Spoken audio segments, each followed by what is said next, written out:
إن الحمد لله نحمده ونستعينه ونستغفره ونعوذ بالله من شرور أنفسنا ومن سيئات أعمالنا من يهده الله فلا مضل له ومن يضلله فلا هادي له وأشهد أن لا إله إلا الله وحده لا شريك له وأشهد أن محمدًا عبده ورسوله أما بعد فإن خير الحديث كتاب الله وخير الهدي هدي محمد صلى الله عليه وسلم وشر الأمور محدثاتها وكل محدثة بدعة وكل بدعة ضلالة وكل ضلالة في النار. أعوذ بالله السميع العليم من الشيطان الرجيم. بسم الله الرحمن الرحيم. قاف والقرآن المجيد بل عجبوا أن جاءهم منذر منهم فقال الكافرون هذا شيء عجيب أإذا متنا وكنا ترابا ذلك رجع بعيد قد علمنا ما تنقص الأرض منهم وعندنا كتاب حفيظ بل كذبوا بالحق لما جاءهم فهم في أمر مريج أفلم ينظروا إلى السماء فوقهم كيف بنيناها وزيناها وما لها من فروج والأرض مددناها وألقينا فيها رواسي وأنبتنا فيها من كل زوج بهيج تبصرة وذكرى لكل عبد منيب ونزلنا من السماء ماء مباركا فأنبتنا به جنات وحب الحسيد والنخل باسقات لها طلع نضيد رزقا للعباد وأحيينا به بلدة ميتا كذلك الخروج كذبت قبلهم قوم نوح وأصحاب الرس وثمود وعاد وفرعون وإخوان لوط وأصحاب الأيكة وقوم تبع كل كذب الرسل فحق وعيد أفعينا بالخلق الأول بل هم في لبس من خلق جديد. وقال تعالى في موضع آخر قل أبالله وآياته ورسوله كنتم تستهزئون لا تعتذروا قد كفرتم بعد إيمانكم. محترم و معزز حاضرین جمعہ، دینی و ملی بھائیوں، بزرگوں اور دوستوں، سب سے پہلے ہر قسم کی تعریفات، توصیفات، بڑائی، بزرگی، کبریائی، حمد و ثنا اس وحدہ لا شریک لہ کے لیے لائق و زیبا و سزاوار ہیں، جس نے ہمیں اس دار فانی کے اندر وجود بخشا اور ہماری رشد و ہدایت و رہنمائی کے لیے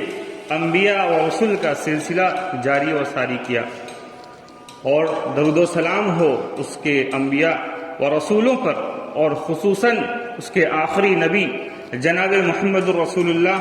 صلی اللہ علیہ وسلم پر، جن کی محبت ہمارے دلوں میں تمام لوگوں کی محبت سے بڑھ کر، اور اللہ اور اس کے رسول صلی اللہ علیہ وسلم سے محبت کرنا یہ مومنین کا شعار ہے، یہ مومنین کی علامت ہے۔ اہل فسق کے دلوں میں اللہ اور اس کے رسول صلی اللہ علیہ وسلم کی محبت نہیں ہوتی۔ محترم سامعین کرام، فرانس کی تاریخ گزشتہ 150 سال سے فرانس کی تاریخ میں توہین رسالت کے متعدد واقعات بھرے پڑے ہیں، لیکن اس ماہ میں 16 اکتوبر سے جو واقعہ فرانس میں پیش آیا وہ ان سے قدرے مختلف ہے۔ پیرس سے 24 کلومیٹر کے فاصلے پر ایک قصبہ ہے، پیرس جو کہ فرانس کی راجدھانی ہے، وہاں سے 24 کلومیٹر کے فاصلے پر ایک قصبہ ہے جس کی آبادی تقریباً 40,000 ہے، اور جہاں پر زیادہ تر باشندے کیتھولک عیسائی بستے ہیں۔ اس قصبے کے، اس ٹاؤن کے سرکاری اسکول میں ایک ٹیچر، تاریخ کا پروفیسر جو بچوں کو تاریخ پڑھایا کرتا تھا، جس کا نام سیموئل پیٹی تھا، اس نے کلاس روم کے اندر جتنے مسلمان بچے تھے ان کو کمرے سے باہر کر دیا اور کمرہ بند کر کے عیسائی بچوں کو وہ کارٹون اور وہ خاکے دکھانا شروع کیے جس کو چارلی ہیبڈو نامی میگزین نے شائع کیا تھا۔ باہر کھڑے مسلمان بچوں میں ایک بچہ جس کا نام عبداللہ نزوروف تھا، جو چیچن خاندان سے جس کا تعلق تھا، اس نے بعد میں اپنے ساتھیوں سے پوچھا کہ پروفیسر نے آپ لوگوں سے کیا کہا، تو اس کے ساتھیوں نے اسے سچ سچ بتا دیا کہ پروفیسر نے جو کارنامہ انجام دیا تھا وہ اس کو ساتھیوں نے سچ سچ بتا دیا۔ اس سے 2 سال قبل، 16 اکتوبر سے 2 سال پہلے بھی اس پروفیسر نے اسی طرح کا کارنامہ انجام دیا تھا، اور مسلمان بچوں کے والدین نے اس وقت 2 سال پہلے پولیس میں اس کے خلاف درخواست بھی دی تھی، لیکن پولیس نے اس کے خلاف کوئی کارروائی نہیں کی تھی۔ چنانچہ مسلمان بچوں کے دلوں میں پہلے سے ہی اس پروفیسر کے لیے نفرت پنپ رہی تھی۔ عبداللہ نزوروف نے جب اس کو یہ باتیں معلوم ہوئی تو اسکول سے وہ نکل گیا اور اس نے ایک خنجر کا انتظام کیا اور باہر راستے میں پروفیسر کا انتظار کرنے لگا۔ جب چھٹی کے وقت پروفیسر نکلا تو اس نے خنجر سے اس کا تن سر سے جدا کر دیا۔ پولیس آئی اور اس نے عبداللہ کو گولی مار دی۔ یہ واقعہ 16 اکتوبر کو فرانس سے 24 کلومیٹر پر واقع ایک گاؤں میں پیش آیا۔ یہ واقعہ یہیں پر ختم نہیں ہوا، اس کے خلاف فرانس کے متعدد مقامات پر پروفیسر کے تائید میں مظاہرے شروع ہو گئے۔ 18 اکتوبر کو پیرس کے اندر بھی 10,000 پروفیسروں نے اس پروفیسر کی تائید میں مظاہرہ کیا۔ 21 اکتوبر کو فرانس کے صدر میکرون نے اس پروفیسر کو فرانس کا ہیرو ڈکلیئر کر دیا۔ اسی پر اس نے بس نہیں کیا، بلکہ فرانس کے 2 مختلف شہروں میں بڑی بڑی اسکرینیں لگائی گئی اور ان اسکرینوں پر 5 بجے سے لے کر 9 بجے تک ان خاکوں کو دکھایا جانے لگا باقاعدہ پولیس کی نگرانی میں۔ یہیں پر وہ نہیں رکتا ہے، اس بدبخت نے اپنے سرکاری محکموں کے آفسوں میں بھی ان خاکوں کو دکھانا شروع کر دیا۔ یہ رسول اکرم صلی اللہ علیہ وسلم کی سرکاری پیمانے پر یہ پہلی گستاخی ہے، اور ہماری حکومت ہند کی وزارت خارجہ نے بھی بیان دے کر کے میکرون صدر کی اور اس پروفیسر کی حمایت کر دی ہے۔ گویا انہوں نے بھی اپنا چہرہ بالکل واضح کر دیا ہے اور اس توہین اور گستاخی میں اپنا بھی حصہ اور اپنی بھی شراکت داری کر لی ہے۔ ہونا تو یہ چاہیے تھا کہ ہماری وزارت خارجہ ایک معتدل بیان دیتی اور رسول اکرم صلی اللہ علیہ وسلم کی جو توہین کی گئی ہے اس کی مذمت کرتی، لیکن انہوں نے پروفیسر کی حمایت اور صدر میکرون کی حمایت میں بیان جاری کیا۔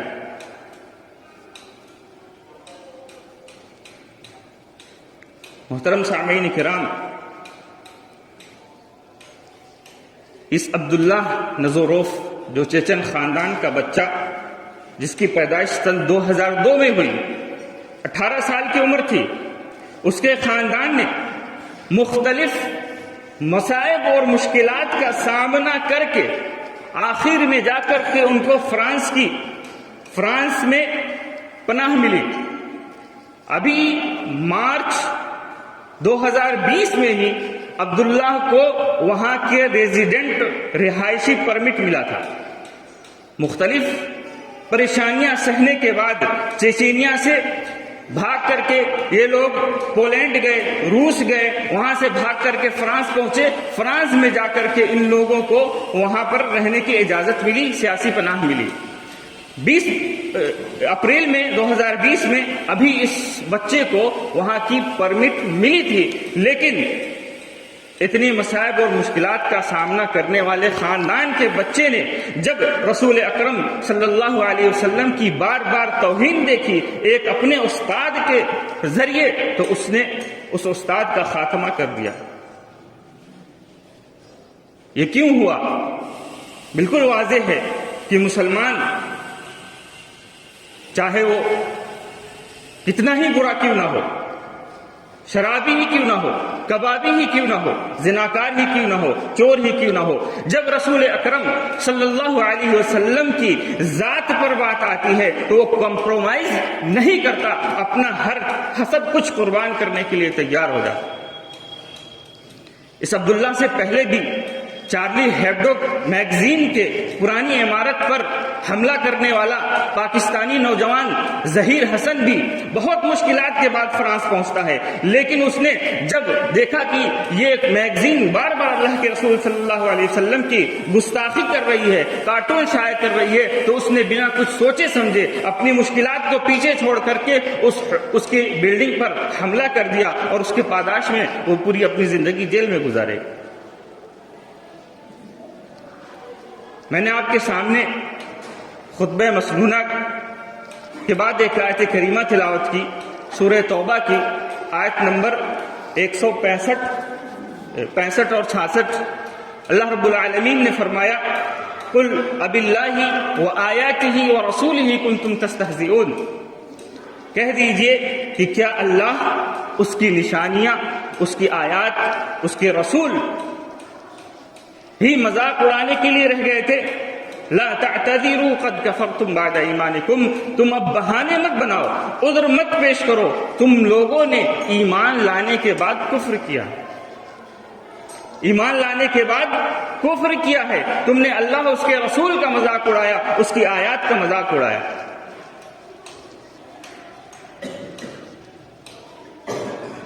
اللہ رب العالمین نے سورہ احزاب آیت نمبر 57 کے اندر ارشاد فرمایا کہ جو شخص اللہ اور اس کے رسول کو تکلیف دیتا ہے،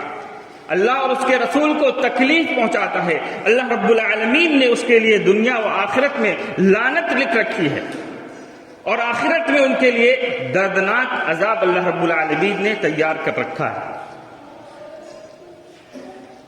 بخاری کی روایت ہے، اللہ کے رسول صلی اللہ علیہ وسلم نے صحابہ کرام سے فرمایا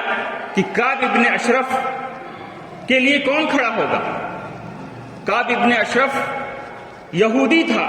جو اللہ کے رسول صلی اللہ علیہ وسلم کو تکلیفیں پہنچاتا تھا، مشرکین مکہ کو، قریش کو اللہ کے رسول صلی اللہ علیہ وسلم کے خلاف ابھارتا تھا، اور کفار کی رسول اللہ صلی اللہ علیہ وسلم کے مقابلے میں مدد کیا کرتا تھا۔ اللہ کے رسول صلی اللہ علیہ وسلم نے فرمایا کہ کعب ابن اشرف کے لیے کون کھڑا ہوگا؟ تو محمد بن مسلمہ نے کہا کہ میں اللہ کے رسول، اور انہوں نے جا کر کعب ابن اشرف کا کام تمام کیا، اور اللہ کے رسول صلی اللہ علیہ وسلم کو اس کی اطلاع دی کہ میں نے اس کو قتل کر دیا، اس کا کام تمام کر دیا۔ اسی طرح بخاری کی دوسری روایت ہے، اللہ کے رسول صلی اللہ علیہ وسلم نے ابو رافع یہودی جو کہ آپ صلی اللہ علیہ وسلم کو تکلیف دیتا تھا اور آپ صلی اللہ علیہ وسلم کے خلاف کافروں کی، مشرکین کی مدد کیا کرتا تھا، اللہ کے رسول نے ایک انصار کی جماعت کو اس کو قتل کرنے کے لیے بھیجا۔ اس حدیث سے معلوم ہوا کہ جو رسول اکرم صلی اللہ علیہ وسلم کو ایذا پہنچائے، تکلیف دے، آپ کی شان میں گستاخی کرے، اس کو قتل کرنے کے لیے ایک جماعت مقرر کی جا سکتی ہے، بھیجی جا سکتی ہے، جیسا کہ پہلی حدیث سے معلوم ہوا کہ کسی ایک شخص کو بھی بھیجا جا سکتا ہے۔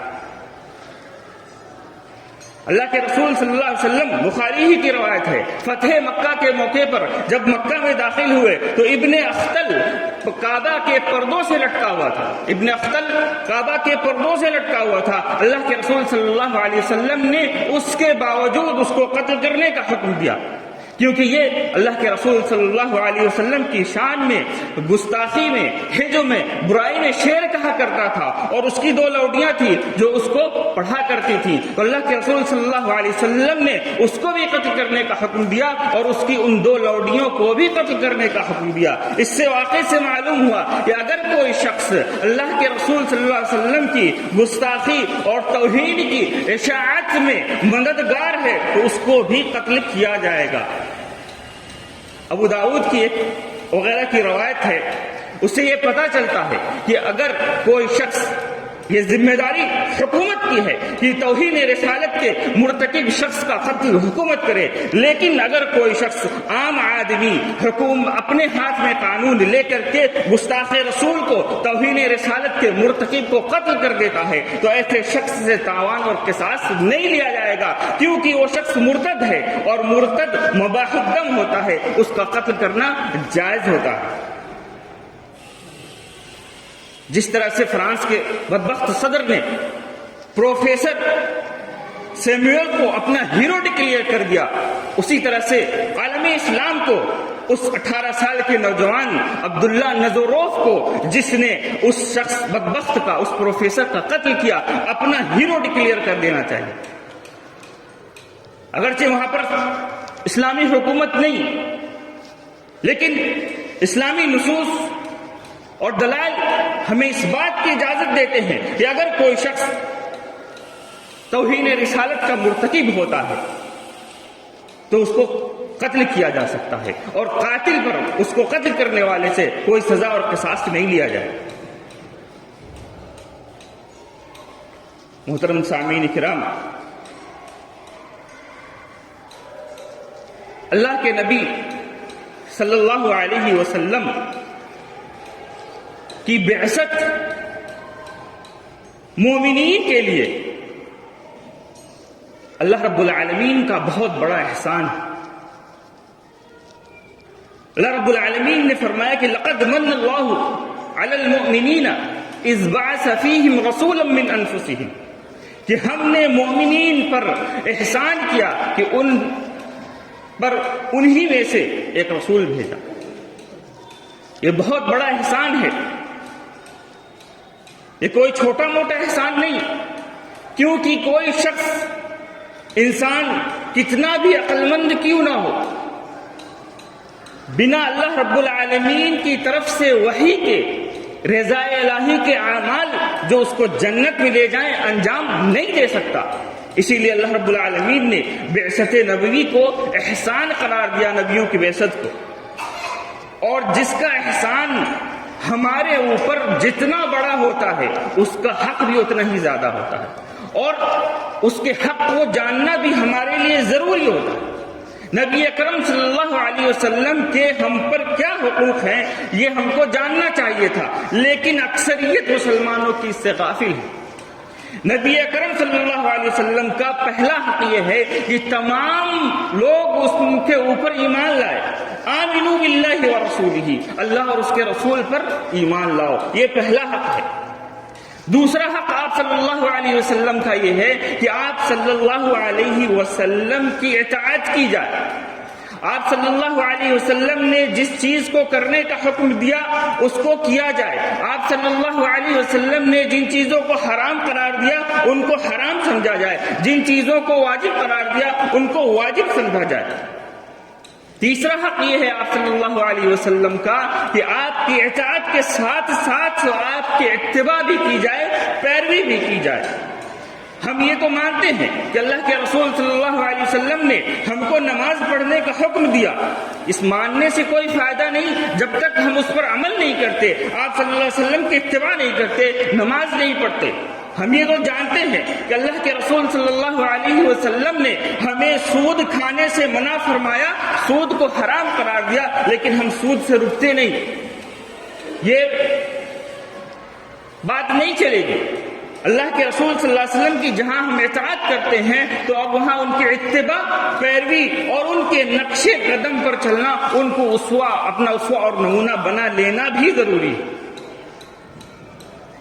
چوتھی چیز جو آپ کا حق ہے کہ آپ صلی اللہ علیہ وسلم سے محبت کی جائے، وہ ایسی محبت ہو جو اللہ کے علاوہ تمام انسانوں سے بڑھ کر ہو، تمام انسانوں سے غالب محبت ہو۔ اللہ رب العالمین نے فرمایا قل ان کنتم تحبون اللہ فاتبعونی یحببکم اللہ ویغفر لکم ذنوبکم، کہ اللہ رب العالمین فرماتا ہے کہ کہہ دیجئے قل ان کنتم تحبون اللہ، اگر تم اللہ سے محبت کرتے ہو تو میری اتباع کرو، اللہ رب العالمین تم سے محبت کرے گا اور تمہارے گناہوں کو معاف فرما دے گا۔ گویا کہ اللہ رب العالمین کی محبت بھی نبی صلی اللہ علیہ وسلم کی اتباع سے ہی حاصل ہوگی، پیروی سے ہی حاصل ہوگی، آپ کے احکام اور فرامین پر عمل کرنے سے ہی حاصل ہوگی۔ چوتھی چیز یہ تھی کہ اللہ کے رسول صلی اللہ علیہ وسلم کی محبت ہمارے دلوں میں تمام انسانوں سے بڑھ کر ہو۔ پانچواں حق آپ صلی اللہ علیہ وسلم کا یہ ہے کہ ہم آپ صلی اللہ علیہ وسلم کا دفاع کریں۔ جو اپنے آپ کو امت مسلمہ کہتے ہیں ان کے اوپر ضروری ہے کہ جب آپ صلی اللہ علیہ وسلم کی ذات پر حملہ ہو، آپ صلی اللہ علیہ وسلم کی شریعت پر اعتراض ہو تو ہم اس کا دفاع کریں۔ اور چھٹا حق آپ صلی اللہ علیہ وسلم کا یہ بتایا کہ آپ صلی اللہ علیہ وسلم پر درود بھیجا جائے، جیسا کہ اللہ رب العالمین نے فرمایا ان اللہ وملائکتہ یصلون علی النبی یا ایھا الذین آمنوا صلوا علیہ وسلموا تسلیما۔ تو نبی کریم صلی اللہ علیہ وسلم کے یہ 6 حقوق ہیں، اور بدقسمتی ہے کہ زیادہ تر مسلمان نبی اکرم صلی اللہ علیہ وسلم کے ان حقوق کو نہیں جانتے، ان کو پسے پشت ڈال دیا۔ یہی وجہ ہے کہ آج آپ دیکھیں گے کہ معاشرے میں لوگ ایسی چیزوں پر اپنی عقل، اپنی دولت، اپنی طاقت و قوت زیادہ صرف کر رہے ہیں جس کا نبی اکرم صلی اللہ علیہ وسلم نے حکم ہی نہیں دیا۔ اس مہینے میں، آج کے دن ربیع الاول کے مہینے میں 12 ربیع الاول کو سب کو معلوم ہے کہ اللہ کے رسول صلی اللہ علیہ وسلم کی وفات ہوئی۔ جب ہم لوگ بچپن میں تھے تو چھٹی 12 وفات کی ہوتی تھی۔ بچپن میں جب پڑھتے تھے بنارس میں تو وہاں 12 وفات کی چھٹی ہوتی تھی۔ 12 ربیع الاول کو عید میلاد جشن منانا کب سے شروع ہوا ہندوستان میں یہ نہیں معلوم، لیکن یہ 625 ہجری میں سنیوں نے فاطمی شیعوں سے لیا، فاطمی شیعوں سے سنیوں نے 625 ہجری میں اپنایا. ہندوستان میں یہ بدعت کب آئی نہیں معلوم. رسول اکرم صلی اللہ علیہ وسلم کا حق تو یہ تھا کہ ہم ان کی اتباع کرتے. نبی اکرم صلی اللہ علیہ وسلم نے اگر یہ عید میلاد النبی کوئی عبادت ہوتی، جشن ہوتا تو خود منایا ہوتا. آپ کے بعد آپ کے صحابہ نے منایا ہوتا، صحابہ کے بعد تابعین تبع تابعین نے منایا ہوتا، فقہاء اعظام علماء دین نے منایا ہوتا. جب کسی نے یہ نہیں منایا تو یہ عبادت کیسے ہو گئی؟ ہم اس کو عبادت سمجھ کے کیسے انجام دیتے ہیں؟ عبادت تو وہی کام ہو سکتا ہے جس کے بارے میں حبیب صلی اللہ علیہ وسلم نے فرمایا ہو کہ یہ عبادت ہے اور اس کو اس طریقے سے انجام دو. ہم اس کو عبادت سمجھ کے انجام دیتے ہیں. تو یہی وجہ ہے کہ آج اللہ کے رسول صلی اللہ علیہ وسلم کی شان میں گستاخی ہوتی ہے اور ہمارا خون نہیں کھولتا، کیونکہ ہم آپ کے حقوق کو پس پشت ڈال چکے ہیں. ہم جانتے ہی نہیں کہ ہمارے اوپر نبی اکرم صلی اللہ علیہ وسلم کے حقوق کیا ہیں. آپ نے فرانس کے صدر کو ترکی کے صدر کی یہ بات آپ نے پڑھی ہوگی کہ ترکی کے صدر نے فرانس کے صدر سے کہا تھا کہ تم اپنا دماغی علاج کراؤ. تو اس کی وجہ سے فرانس کے صدر میکرون نے انقرہ سے اپنا سفیر واپس بلا لیا. انقرہ جو ترکی کی راجدھانی ہے وہاں سے اس نے اپنا سفیر واپس بلا لیا. لیکن 50 سے زائد اسلامی ممالک میں سے کسی ایک نے بھی وہاں فرانس سے پیرس سے اپنا سفیر واپس نہیں بلایا. کیا ہم فرانس کے بغیر اس دنیا پر زندہ نہیں رہ سکتے؟ ضرورت اس بات کی ہے کہ ہم کیا کر سکتے ہیں. 50 سے زائد اسلامی ملک جو کریں گے وہ ان کی ذمہ داری ہوگی، اللہ ان سے پوچھے گا. لیکن ہم کیا کر سکتے ہیں؟ ہمیں یہ کرنا چاہیے کہ ٹویٹر پر اس وقت جو ٹرینڈ چل رہا ہے کہ بائیکاٹ فرانسیسی مصنوعات ہیش ٹیگ کر کے چل رہا ہے، اس مہم کو رکنے نہیں دینا چاہیے. جتنے بھی فرانس کی مصنوعات ہیں ان کا بائیکاٹ کیا جائے. ایک لسٹ سوشل میڈیا پر شیئر ہو رہی ہے جس میں سے ایک لوریال پیرس اور گارنیئر کر کے جو پروڈکٹ ہے یہ ہمارے ہندوستان میں بھی بہت زیادہ بکتا ہے. ان جیسے پروڈکٹ کا اور فرانس کے جو مصنوعات ہے جس میں وہ مشہور ہے، وہ سینٹ وغیرہ جو بنائے جاتے ہیں اسپرے، اس میں اس کی بہت ساری پروڈکٹ ہوں گی. اور بھی سوشل میڈیا پر لوگ شیئر کر رہے ہیں کہ فرانس کی یہ کمپنیاں ہیں جو اپنے پروڈکٹ بیچتی ہیں. تمام مسلمانوں کو ان مصنوعات کا بائیکاٹ کرنا چاہیے. اس بائیکاٹ سے کچھ ہو نہ ہو وہ تو گھٹنے پر ضرور آ جائیں گے، کیونکہ یہ لوگ مال و دولت کے پجاری ہیں. اور اس کا اثر ہوا بھی ہے کہ فرانس کے کسی شخص نے عربی میں ٹویٹر پر معافی نامہ شیئر کرنا شروع کر دیا. تو ضرورت اس بات کی ہے کہ ہم آج سے یہ عہد کریں کہ ہم فرانسیسی مصنوعات کو استعمال نہیں کریں گے، ان کا بائیکاٹ کریں گے. اور اس کے ساتھ ساتھ کرنے کے کام یہ بھی ہے جو ہم نے اب تک نہیں کیا کہ رسول اکرم صلی اللہ علیہ وسلم کا سب سے بڑا دفاع یہ ہے کہ آپ صلی اللہ علیہ وسلم کی تمام سنتوں کو مکمل طور پر اپنا لیں. ہم پورے سماج کا، معاشرے کا ٹھیکہ تو نہیں لے سکتے کہ ہم پورے سماج کو بدل دیں گے، پورے معاشرے کو بدل دیں گے، لیکن اپنی ذات کا، اپنے گھر والوں کا، اپنے دائرہ کار میں جتنے لوگ ہیں ان کی ذمہ داری تو لے سکتے ہیں کہ ہم ان سے ہی سب سے پہلے شروعات کریں گے. اپنے آپ کو بدلیں گے، اپنے گھر والوں کو بدلیں گے، اپنے ماتحتوں کو بدلیں گے اور یہ عہد کریں گے کہ آج سے ہم مکمل اللہ کے رسول صلی اللہ علیہ وسلم کی سنتوں کو اپنی زندگی کے تمام شعبے جات میں اپنائیں گے. یہی نبی کریم صلی اللہ علیہ وسلم کا سب سے بڑا دفاع ہوگا. دشمن خود بخود پست ہو جائے گا اگر ہم نبی کریم صلی اللہ علیہ وسلم کی سنتوں کو اور طریقوں کو اپناتے ہیں. اس کے ساتھ ساتھ کرنے کے اور کام بھی ہیں جو ہم نے اب تک نہیں کیا کہ نمازوں کی پابندی شروع کر دیں، اپنے گھروں میں قرآن کی تلاوت کا اہتمام کریں، مسجدوں میں نبی اکرم صلی اللہ علیہ وسلم کی احادیث کے حلقے اور دروس لگائیں، نبی اکرم صلی اللہ علیہ وسلم کی سیرتوں کا مطالعہ کریں اور ان کو اپنانے کی کوشش کریں.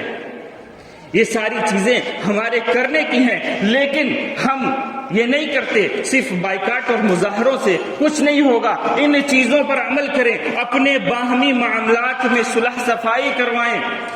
ایک مسلمان کا دوسرے مسلمان کے ساتھ اگر کوئی معاملہ ہوتا ہے تو دوسرے لوگوں کو چاہیے، پاس پڑوس کے لوگوں کو چاہیے کہ صلح صفائی کروائیں، دل میں کینہ اور کپٹ نہ رکھیں.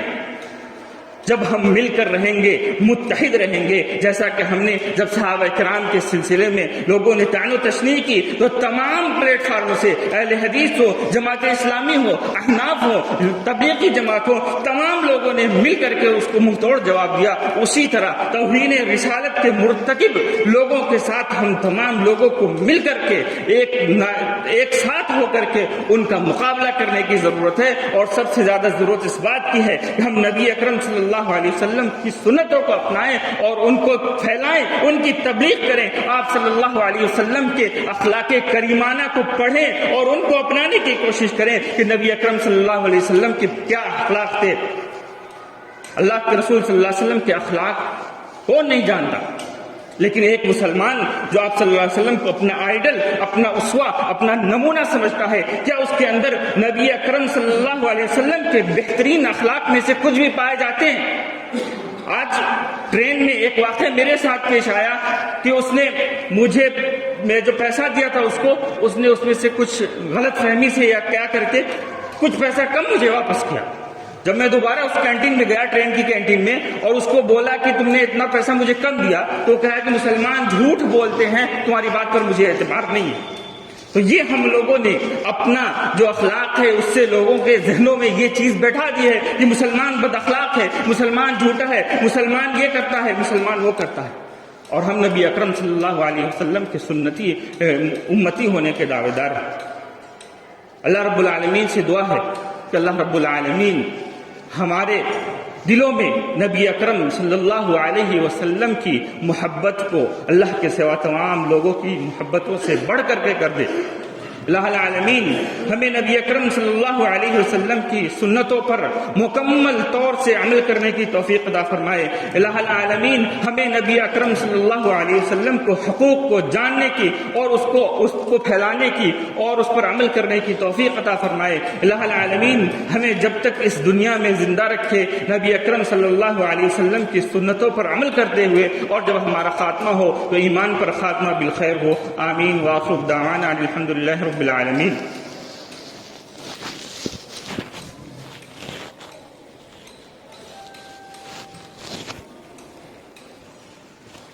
إن الحمد لله نحمده ونستعينه ونستغفره ونعوذ بالله من شرور أنفسنا ومن سيئات أعمالنا، من يهده الله فلا مضل له ومن يضلله فلا هادي له، وأشهد أن لا إله إلا الله وحده لا شريك له، وأشهد أن محمدا عبده ورسوله، أما بعد، إن الله وملائكته يصلون على النبي يا أيها الذين آمنوا صلوا عليه وسلموا تسليما، اللهم صل على محمد وعلى آل محمد كما صليت على إبراهيم وعلى آل إبراهيم إنك حميد مجيد۔ عباد الله رحمكم الله، إن الله يأمر بالعدل والإحسان